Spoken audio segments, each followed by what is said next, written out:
Hey, welcome back, Binder and Unreal Adventure fans, here for another episode of our 2 Unreal Adventure projects coming up here real soon.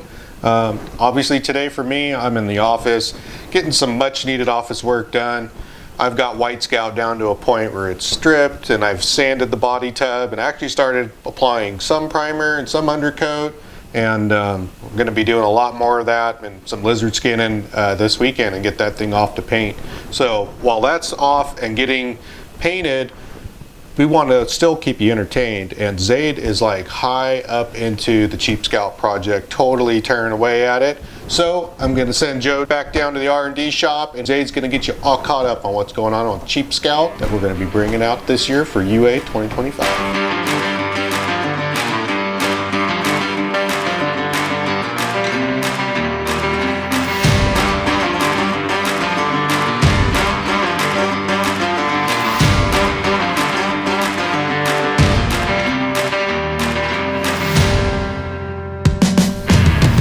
So you can see right here on the frame we're still working on this thing.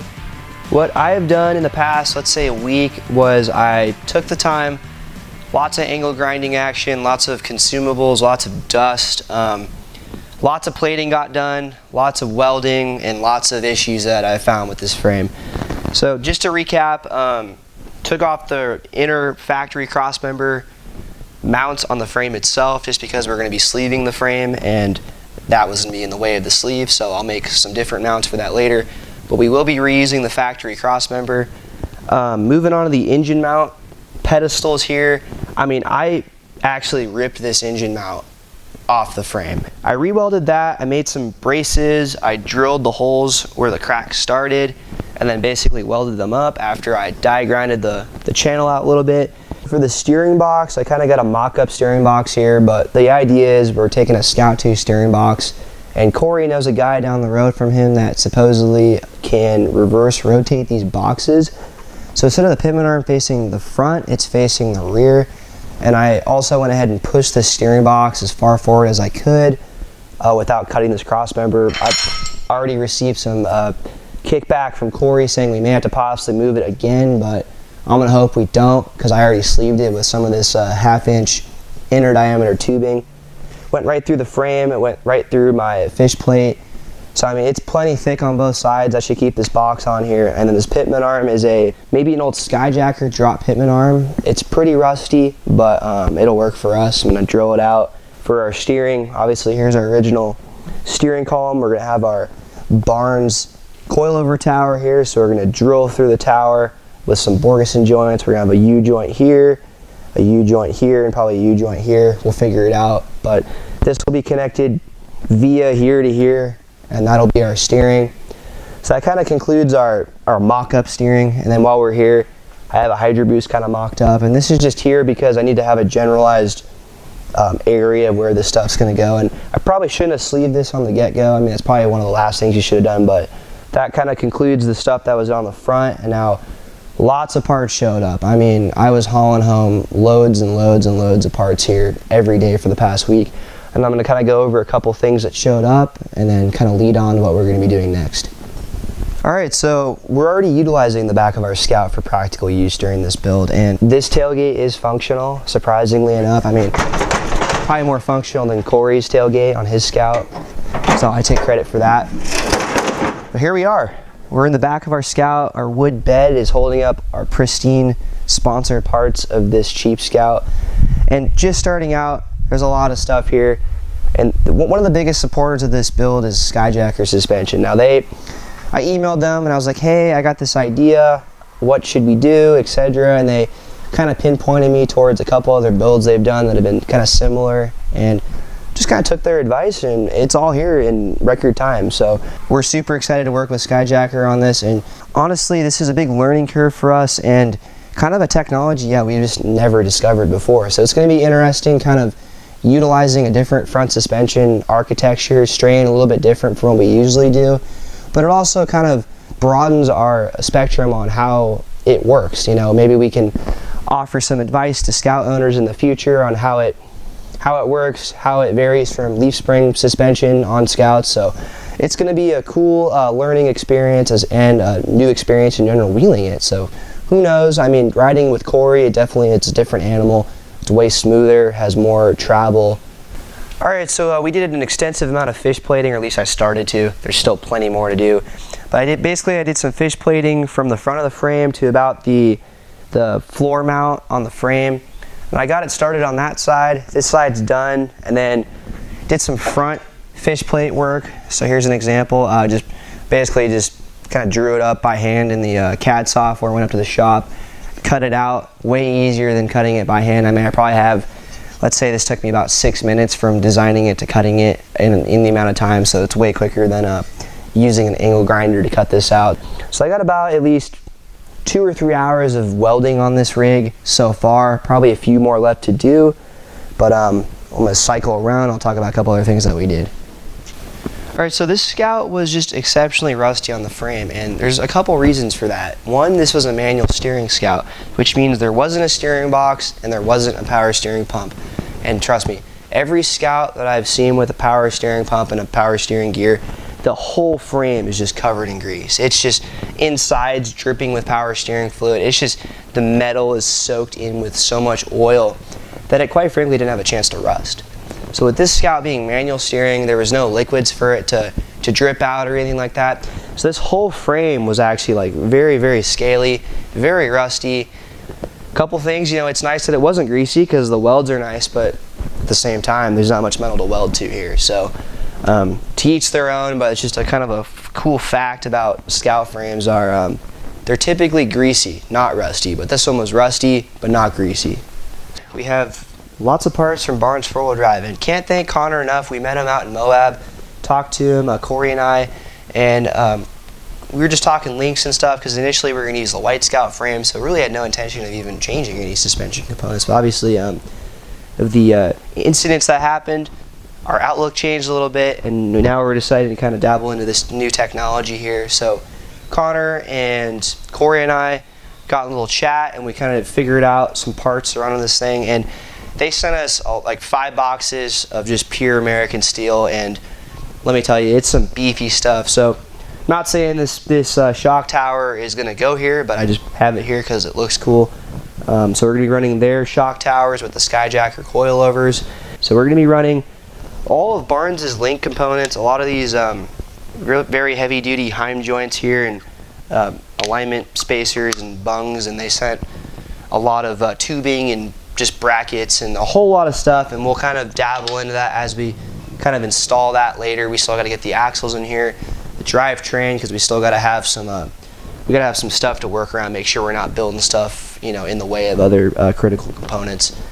And another thing is too, for the rear, since we mentioned we're running a Skyjacker 73 to 87 4-inch lift leaf springs, is he also sent us some U-bolt eliminators, and this is going to be a very nice touch because we're going to be so low to the ground. We're running 37-inch tall Milestar tires with the spring under design.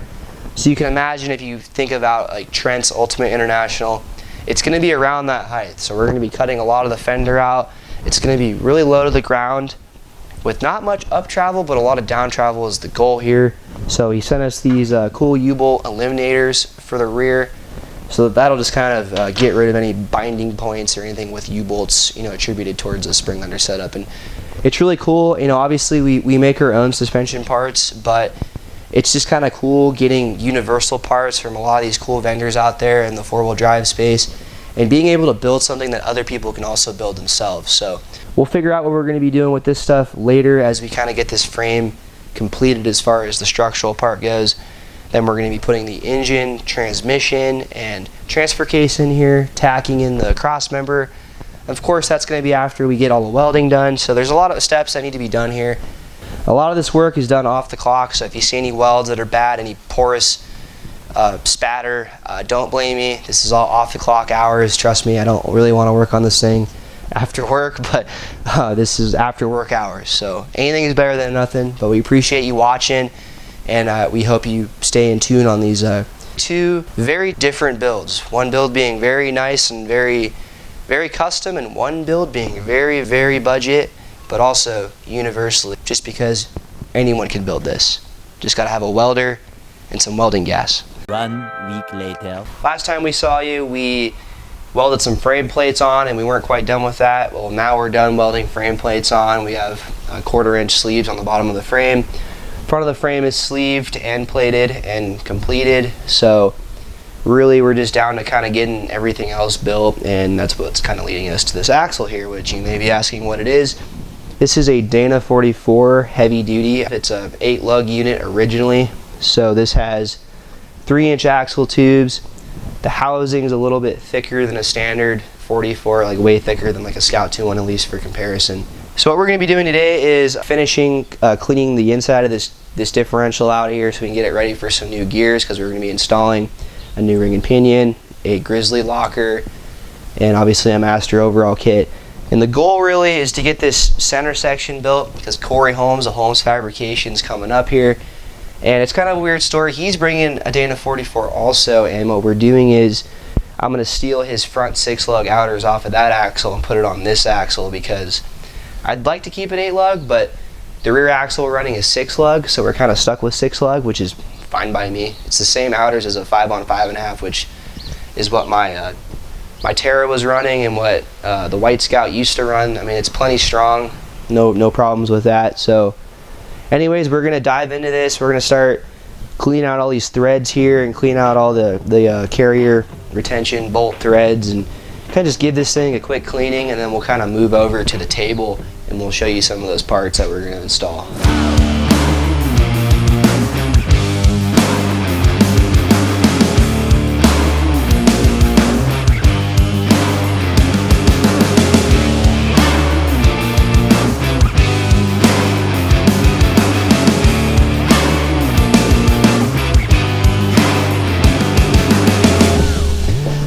We just got finished up cleaning up this housing, so we rethreaded all the holes here and chased them all out, cleaned out the housing. One thing to check was this thing had been sitting in the dirt for quite a while, so the vent for the differential was completely clogged. I took a little bit of work to clear that out. Now that it's cleared out, I can rest assured our pinion seals and hopefully our side axle seals won't leak.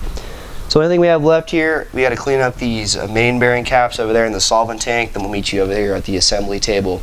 And we'll kind of start assembling the differential and all the critical components of this axle. All right, we're at the table here. There's a lot we got to get done here. So I'm probably going to start by getting these carrier bearings off, and then once I get all the shims kind of accounted for, I'm going to measure up the shims, and then we'll probably move on to the new differential, and we'll probably assemble the ring and pinion on there. We're just going to crack the whip here. We're going to get going because we got quite a bit of work here on our hands to get done.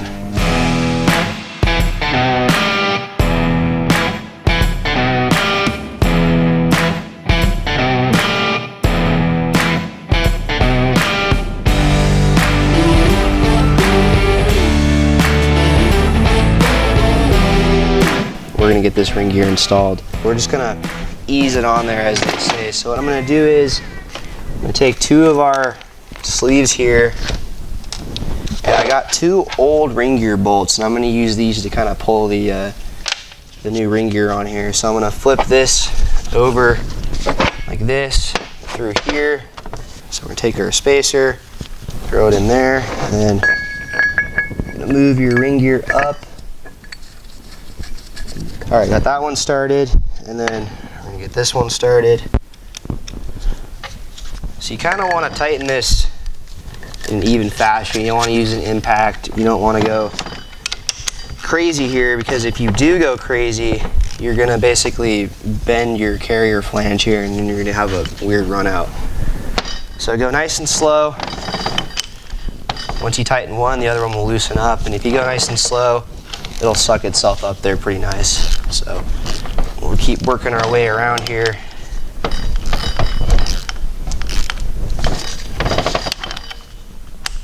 All right, there we are. So we got ring gear sucked up there. So now we can actually take these out. Don't drop your diff. It's not gonna help either. As you can tell, there it is. Ring gear is on there.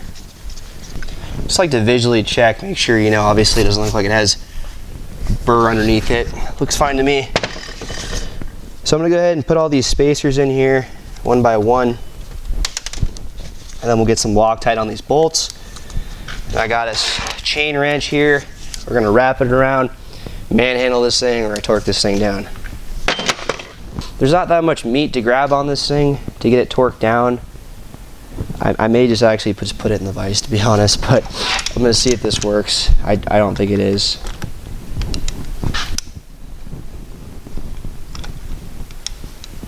Yeah, it's slipping right off. I'm just gonna throw it in the vise. We're just gonna be easy on it.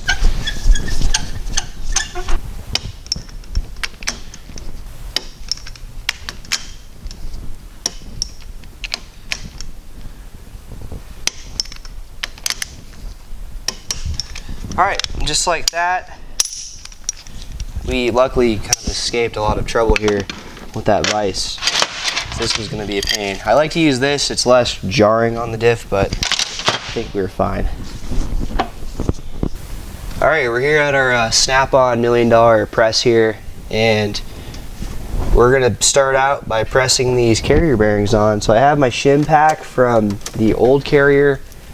So you want your thick shim to be towards the inner side, because this will cut your shim. So slide that on there, boom, just like that. And here's your carrier bearing, and then just get it on there like that. Then what I like to do is I have a steel, bearing puck kit. I kind of just grab a puck that fits, and this one looks like it'll fit pretty well. So I'm going to use this. I'm going to stick this piece of random steel in here. And we kind of have our setup kind of dialed in here, so we're just going to press this on nice and gently and then move on to the other side.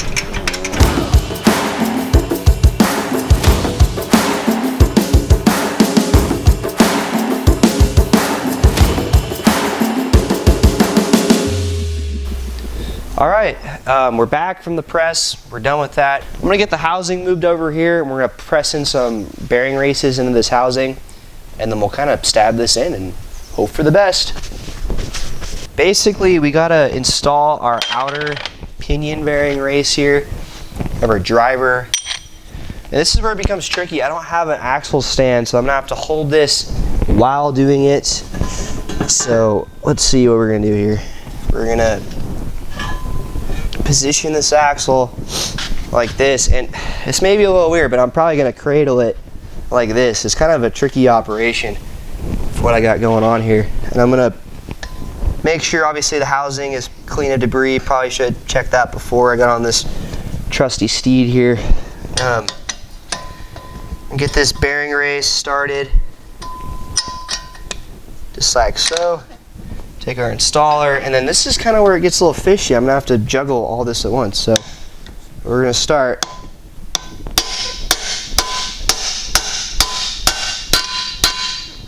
When it starts to bounce back, you're there. All right, like I said, this is kind of sketchy. All right, that's in there. We never have to take that back out. Hopefully everything looks seated in there. Felt the snap back action, so we can tilt this thing back over without dropping it on ourselves. Nothing with axles is ever heavy here, or never not heavy, I guess I should say. All right, so now we have to deal with our innermost pinion bearing race, and I'm just going to take our shims from the old one, and I'm just going to put them in there. Maybe not this one, I'll swap this one out, but I'm just going to kind of match everything as it was when we took it out, and I'm going to put it in, and I'm going to see what it looks like. I mean, maybe we score, which would be nice, but I've only had that happen once. I've done, this will probably be like my 30th Dana 44, and I've only had it happen once, but you never know. So I got 23 thousandths of material here, so I'm going to stick this in the axle. And this is like my cheater bearing. I sanded the outside just enough to where this slides in perfectly, but it's not too loose. So of course we're going to check this again when we put final bearings in it, but this is just a nice way of taking it, slipping it in, slipping it out without having to use the press and the puller and everything. So just gonna slide that in, boom, it's in there. So now we're kind of ready to install this pinion here. And when I install these pinions, the kit comes with a nut. I don't use this new nut until I'm 100% done. So what I do is I take the old nut from when I disassembled this thing, and I want to run it up and down with that nut because it's already worn out. If you use a nut like this a million times, running it on and off every time we check this thing, you're gonna strip these threads. So we're gonna save that for later. But basically this just kind of goes in here.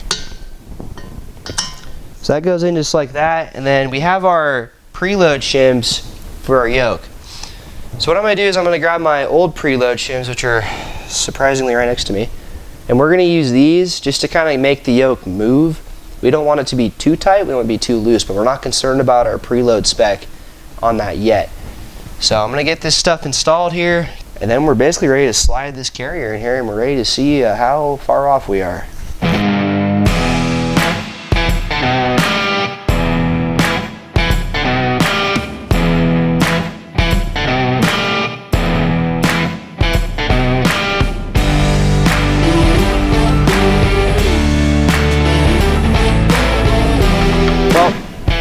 I can already tell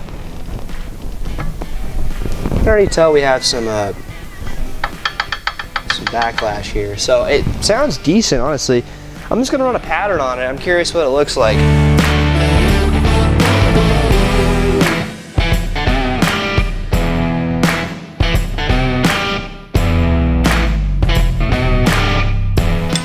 Let's see where we're at here.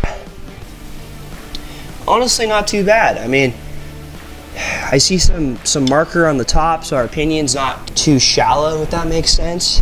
I'm gonna measure our backlash here. I'm gonna see where we're at. Then I'm probably gonna take this apart, and then we're gonna start doing some shim action here. So take a look at our backlash, because when we take out our pinion, we gotta take out some shim on our carrier to compensate for it, but I wanna make at least an educated guess before I just throw some shim here. So I'm gonna get our dial indicator out here and see where we're at.